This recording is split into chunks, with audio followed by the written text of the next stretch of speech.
নমস্কার, আমি পল্লবী, রুদ্রিকের মা। কেমন আছেন সবাই? আই এম রুদ্রিক চ্যানেলে আপনাদের সকলকে স্বাগত জানাই নতুন একটি ব্লগে। তো আজ যাচ্ছিলাম আমরা পুজো দিতে। বছরের প্রথম দিন ভাবলাম মাকে পুজো দিয়ে দিনটা শুরু করি। তো আজ এখানে আমরা হাসাহাসি করছি কেন জানেন? রুদ্রিকের রানী আমরা আনফরচুনেট কেউ কাউকে না বলে অনেকটা সেম ব্লাউজ পরেছি আর কি, সেই জন্য। কি হয়েছে? কেন না না নোংরা।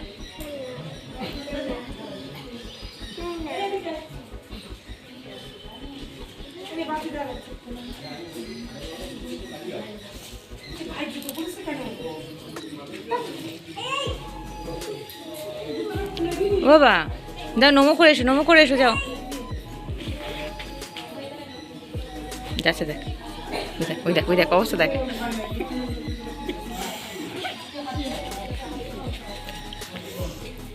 করেছ? নমো করেছ? আজকে পুজো দিলাম যেহেতু বছরের প্রথম দিন, আর রুদ্রিকের বাবার একটা মানসিক ছিল যে মাকে 5 কিলো সন্দেশ দিয়ে পুজো দেবে।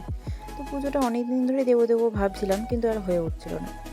আর এদিকে রুদ্রিক একটা নতুন আন্টির সাথে ওর পরিচয় হয়েছে মন্দিরে গিয়ে। তো তার সাথে সেলফি তুলতে ব্যস্ত, নানা রকম ভিডিও করছে।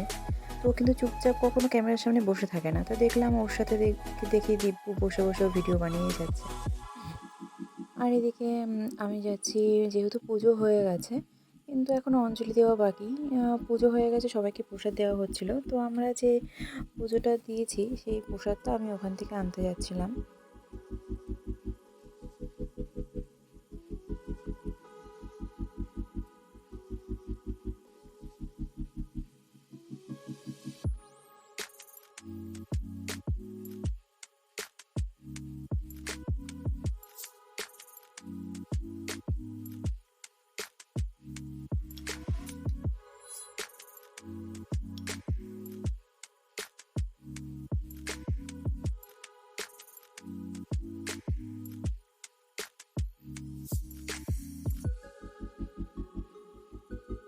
এদিকে আমি আর রুদ্রিক প্রসাদটা নিয়ে এসে একটু বসলাম, ভাবলাম অঞ্জলিটা হয়ে যাক, তারপরে আমরা চলে যাব বাড়িতে। আমরা আজ অঞ্জলি দিলাম না, যেহেতু আমরা বাড়িতে সকালবেলা চা বিস্কুট খেয়েছি, সেই জন্য অঞ্জলি দিতে পারলাম না। আর অঞ্জলি দেওয়ার কথা আমাদের ছিল না, আমরা ভেবেছিলাম যে 5 কিলো সন্দেশ দিয়ে আমরা পুজোটা দিয়ে আসবো। পুজোটা অনেক দিন ধরেই দেবো ভাবছিলাম, কিন্তু কোনো না কোনো কারণবশত পুজোটা দেওয়া হয়ে উঠছিল না। তাই দেখলাম যে আজকে 1 জানুয়ারিতে খুব ভালোভাবে পুজোটা আমরা দিতে পেরেছি।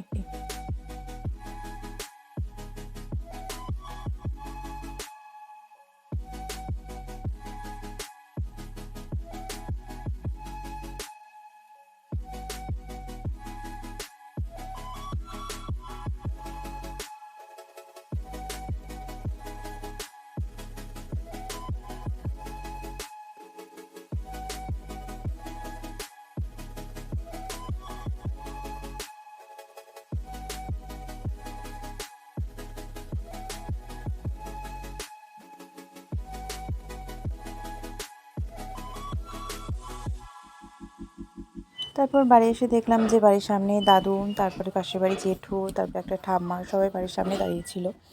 তো সেই জন্য ভাবলাম একবার ওদেরকে প্রসাদটা দিয়ে দিই, তারপর বাড়ি ঢুকবো। তো ওইদিকে জেঠু, তারপর ওই ঠাম্মাটাকে, তারপর আমাদের দাদু, সবাইকে প্রসাদ দিয়ে দিলাম।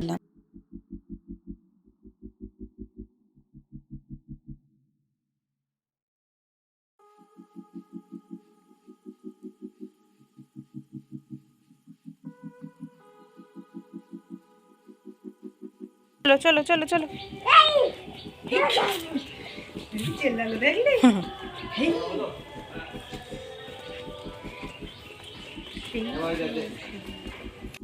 তারপর আমরা আবার রেডি হয়ে বেরিয়ে পড়লাম, যেহেতু আজকে রান্না করিনি। ভেবেছিলাম রান্না করব, কিন্তু রুদ্রিকের বাবা বলছিল যে থাক, আজকে আর রান্না করতে হবে না, যেহেতু পুজোতে অনেকটা আমরা ব্যস্ত ছিলাম সকালের দিকটায়, আর রান্নার সময়ও পাইনি। সেই জন্য ভাবলাম একেবারে থাক, দুপুরবেলা বাইরে গিয়ে আমরা লাঞ্চ করে নেব।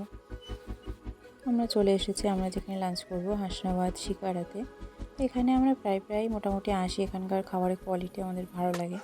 তো সেই জন্য, আর আস্তে আস্তে রুদ্রিক ঘুমিয়েও পড়েছে, একটু হাওয়া লাগছিল, দুপুর হয়ে গেছিলো, ওর ঘুমানোরও টাইম ছিল। তো ভাবলাম ঠিক আছে, ঘুমিয়ে পড়েছে যখন ভালোই হলো আমাদের। ও না ঘুমালে দুষ্টুমি করতো, আর ও এরকম জায়গায় আসলে না ও দুষ্টুমিটা আরও বেশি বেশি করে। তো আসার পর আমরা ওকে শুইয়ে দিলাম, ও কমফোর্টেবলভাবে ওখানে অনেকটা ঘুমিয়েছে। তারপরে আমাদের চলে আসার সময় ও উঠে গিয়েছিলো। এদিকে আমাদের খাওয়া দাওয়া হয়ে গিয়েছে, আমরা ওখান থেকে বেরিয়ে পড়লাম। তারপর আস্তে আস্তে রাস্তায় একটা পার্ক চোখে পড়লো, সেই জন্য ওকে একটু পার্কে নিয়ে আসলাম। তারপর ওই জিনিসটাকে না খুব পছন্দ করে, কোনো মেলায় বা এরকম দেখলে ও খুব এনজয় করে ব্যাপারটা। তো সেই জন্য ও একটু মজাও পাচ্ছিলো এখানে নিয়ে আসার পর।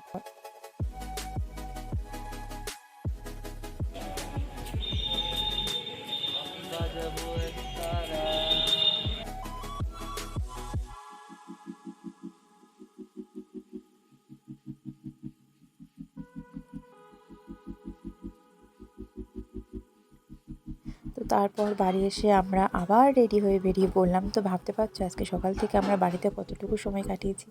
সব সময় বাইরেই কাটালাম আজকে সারাটা দিন। তো আমরা চলে এসেছি মালদ্বীপস বলে আমাদের এখানে একটা রিসোর্ট হয়েছে সেখানটায়। এখানকার আজকে না প্রচণ্ড ভিড় ছিল, যেহেতু আজকে 1 জানুয়ারি ছিল, সেই জন্য প্রচণ্ড ভিড় এখানটায়। তো তারপর রুদ্রিক এখানে আসা মাত্র একটা বেলুন নিয়ে এলো। তো বেলুনটার মেয়াদ ছিল মাত্র 5 মিনিট কি 6 মিনিট। তো ওখান থেকে ঘুরে আসার পর আমরা আবার বাড়ি এলাম। বাড়ি এসে আরেকটু ফ্রেশ হয়ে আমরা চলে এলাম আমাদের পাড়ায়, আজকে পিকনিক ছিল তো সেখানে।